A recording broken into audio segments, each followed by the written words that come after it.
हिंदू पंचांग के अनुसार भाद्रपद मास के पूर्णिमा तिथि पर पितृपक्ष आरंभ होते हैं, जो अश्विनी मास के अमावस्या, जिसे शर्व पितृ अमावस्या भी कहा जाता है, उस दिन समाप्त होते हैं। इस बार पितृपक्ष 18 सितंबर से शुरू होगा और 2 अक्टूबर को समाप्त होगा। मान्यता की मृत्यु के देवता यमराज श्राद्ध पक्ष में पितरों को मुक्त कर देते हैं ताकि वो स्वजनों के यहाँ जाकर तर्पण ग्रहण कर सके। पितृ भाद्रपद पूर्णिमा पर पितृलोक से धरती पर आ जाते हैं और 16 दिनों तक श्राद्ध तर्पण पिंडदान ग्रहण करके पितृ अमावस्या की रात्रि को वापस अपने पितृलोक में चले जाते हैं। इसलिए ये 16 दिन पूर्ण रूप से पितरों को समर्पित होते हैं। इन 16 दिनों में पितरों की आत्मा की शांति के लिए पिंडदान श्राद्ध तर्पण कर्म किया जाता है। पितरों के लिए श्रद्धा से कुछ समर्पित करना ही श्राद्ध कहलाता है। ये 16 दिन पितरों को प्रसन्न कर पितरों की कृपा प्राप्त करने के लिए बहुत ही खास माने जाते हैं। दोस्तों, जैसा कि आप सभी जानते हैं कि पितृपक्ष के दौरान कोई भी शुभ और मांगलिक कार्य नहीं किए जाते। शास्त्रों में पितृपक्ष के कई नियम बताए गए हैं। अगर उन नियमों का पालन ना किया जाए तो इससे पितृदोष लगता है, पितृदेव नाराज हो जाते हैं। पितृपक्ष के दौरान शुभ और मांगलिक कार्य ना करने के साथ ही कुछ ऐसी चीजें भी होती है जिनका सेवन पितृपक्ष के दौरान भूलकर भी नहीं करना चाहिए। पितृ पक्ष में पितरों को समर्पित होती है, इसलिए इस दौरान इन विशेष चीजों का सेवन करना अच्छा नहीं माना जाता। इस दौरान पितरों को प्रसन्न करना आपके लिए सबसे जरूरी होता है, क्योंकि जब पितृ प्रसन्न होते हैं तो उनका आशीर्वाद प्राप्त होता है। इस दौरान पितरों के लिए भोजन निकाला जाता है, ब्राह्मण भोज कराया जाता है और कुछ दान दक्षिणा किया जाता है और पंचबलि भी दी जाती है। लेकिन शास्त्रों में कुछ ऐसी चीजों के बारे में बताई गई है जिन्हें पितृपक्ष के दौरान भूलकर भी नहीं खाना चाहिए। कुछ ऐसी चीजें हैं जिनका ना तो पितृपक्ष के दौरान सेवन किया जाता और ना ही पितरों को या ब्राह्मणों को इन चीजों का भोग लगाया जाता। तो आइए दोस्तों, जानते हैं कौन सी ऐसी चीज है जिनका पितृपक्ष के दौरान भूलकर भी सेवन नहीं करना चाहिए। कौन सी ऐसी चीज है जिसको पितृपक्ष के दौरान पितरों या फिर ब्राह्मणों के भोजन में भूलकर भी शामिल नहीं करना चाहिए, वरना दोष लगता है, पितृ हो जाते हैं नाराज। दोस्तों, आगे बढ़ने से पहले बस एक ही रिक्वेस्ट है कि आप अभी तक अगर वीडियो को लाइक नहीं किया तो वीडियो को लाइक कर दीजिएगा और कमेंट सेक्शन में जय शनिदेव जरूर लिख दीजिएगा, जय श्री कृष्ण जरूर लिख दीजिएगा। दोस्तों, बड़े बुजुर्गों द्वारा, ब्राह्मणों द्वारा आपने अधिकतर यही सुना होगा, पितृ पक्ष के दौरान वही भोजन बनाए जाते हैं, वही भोजन पितरों को या ब्राह्मणों को भोग लगाएं जो पितरों को पसंद है, तभी पितरों की आत्मा को शांति मिलती है। लेकिन यह हम कुछ गलतियां कर बैठते हैं।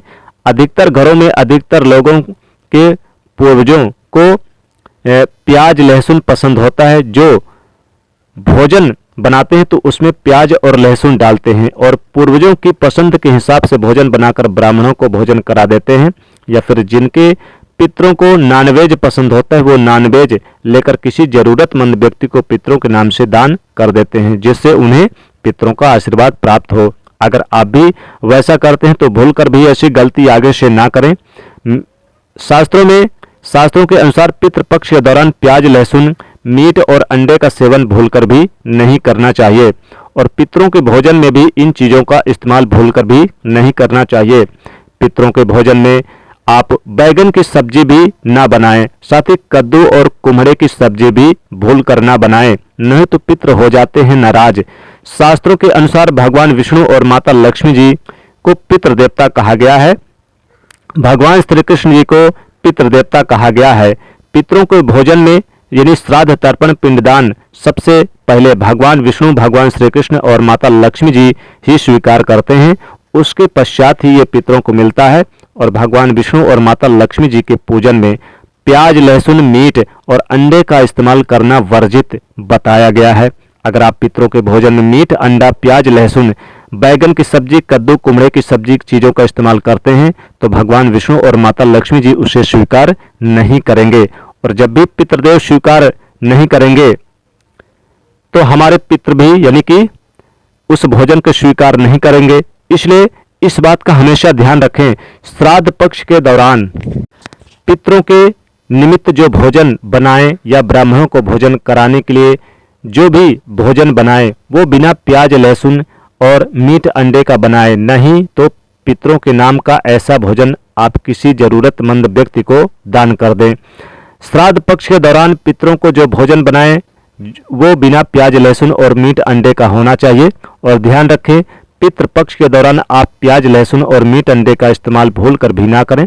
शराब का सेवन भी ना करें।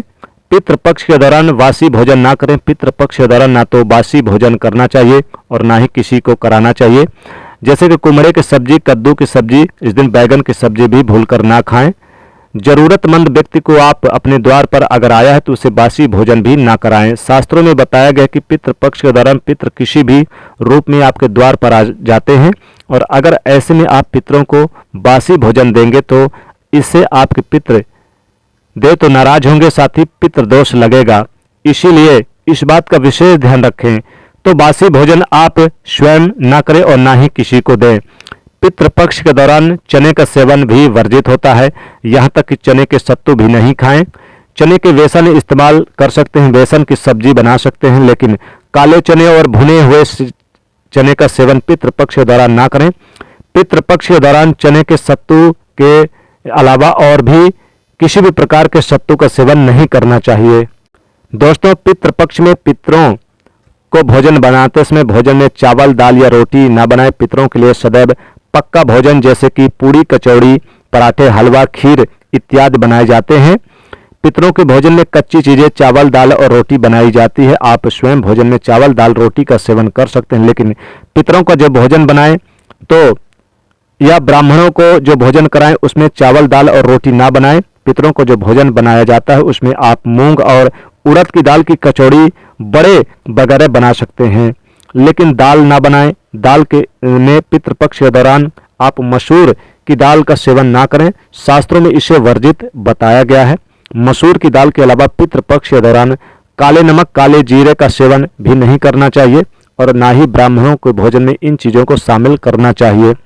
पितृपक्ष में मूली, लौकी, खीरा और सरसों का साग ना तो खाया जाता है और ना ही खिलाया जाता है।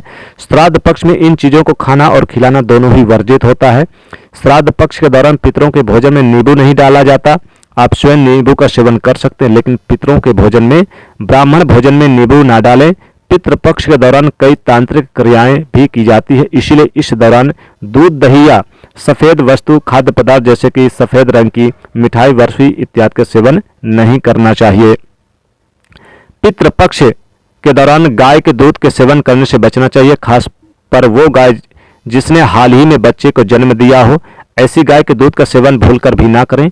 पितृपक्ष के दौरान खीर अवश्य ही बनाई जाती है और खीर का पितरों को, ब्राह्मणों को भोजन में लगाया जाता है, यानी खिलाया जाता है। इसलिए आप पितृपक्ष के दौरान दूध से खीर बनाकर उसका भोग लगाकर प्रसाद के रूप में उसे ग्रहण कर सकते हैं, खा सकते हैं, लेकिन खाली दूध का सेवन ना करें, यानी दूध का सेवन ना करें। पितृपक्ष के दौरान कढ़ी बनाना और खाना भी वर्जित होता है, इस बात का विशेष ध्यान रखें। पितृपक्ष के दौरान कुमड़ा की सब्जी का सेवन भी ना करें। दोस्तों, ध्यान रखें, पितृपक्ष के दौरान कुमड़ा की सब्जी में कीटाणु वगैरह होते हैं, ना खाएं। इस दौरान जो भी भोजन बनाए उस भोजन में आप तिल अवश्य डालें। पितृपक्ष में जो पितरों को सेवन कराएं, भोजन बनाएं, ब्राह्मणों को जो भोजन कराएं या जरूरतमंद व्यक्ति को आप किसी को भी पितरों के नाम से भोजन कराएं, उसमें थोड़े से काले तिल अवश्य ही डालें। शास्त्रों के अनुसार जिस भोजन में काले तिल होते हैं वो भोजन पितृ ग्रहण करते हैं, लेकिन जिस भोजन में काले तिल नहीं होते उसे भूत पिशाच ग्रहण करते हैं। इसलिए इस बात का विशेष ध्यान रखें, पितरों के भोजन में काले तिल डालकर ही आप पितरों को भोग लगाएं। काले तिल से भूत पिशाच ले लेते हैं, उस श्राद्ध को भोजन ग्रहण करते हैं और फिर पितृदेव आपकी रक्षा नहीं कर पाते। इसलिए इस बात का विशेष ध्यान रखिएगा कि पितृपक्ष के दौरान गलती से भी अपने पड़ोसियों के भोजन नहीं करने चाहिए या कभी मांगना नहीं चाहिए।